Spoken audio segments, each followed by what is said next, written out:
आप बहुत खुश होते होगे ये सोचकर कि हमने इंसान के रूप में जन्म लिया है। पर क्या आपको ये पता है कि इंसान हमेशा से ऐसा नहीं था? ये एक लाखों सालों के विकास की कहानी है। चार्ल्स डार्विन की थ्योरी ऑफ नेचुरल सिलेक्शन कहती है कि हम इसलिए जिंदा नहीं है क्योंकि हम इंसान हैं, हम इसलिए जिंदा हैं क्योंकि हम नेचुरली सेलेक्टेड है और इसी नेचुरल सिलेक्शन ने हमको विकसित किया है। चार्ल्स डार्विन के अनुसार नेचर जीवों में भेदभाव नहीं करता। पेड़ पौधे और पशु पक्षी जहाँ से आए हैं, इंसान भी वही प्रकृति की उसी धारा से निकले हैं। हर जीव धीरे धीरे बदलता है और हर जीव जीने की कोशिश करता है, लेकिन जीता वही है जो परिस्थिति के अनुसार अपने आप को ढाल लेता है। यही है चार्ल्स डार्विन का नेचुरल सिलेक्शन, कि जो जीव नेचुरली सेलेक्टेड है, जो भौगोलिक परिस्थितियों के अनुसार अपने आप को फिजिकली चेंज कर लेता है, वही जीता है। क्योंकि प्रकृति किसी के ऊपर दया नहीं करती, प्रकृति चयन करती है और प्रकृति उसको चुनती है जो सबसे फिटेस्ट होता है।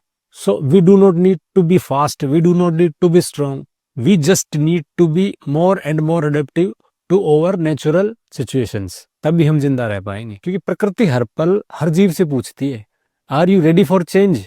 क्योंकि जो बदलते हैं वही आगे बढ़ते हैं, जो नहीं बदलते वो सिर्फ और सिर्फ एक हिस्ट्री का हिस्सा बन के रह जाते हैं। लाखों करोड़ों स्पीसीज इस धरती पर आई और चली गई, वो इंस्टिंक्ट हो गई। क्यों? क्योंकि वो नेचुरली अडेप्टिव नहीं हो पाई।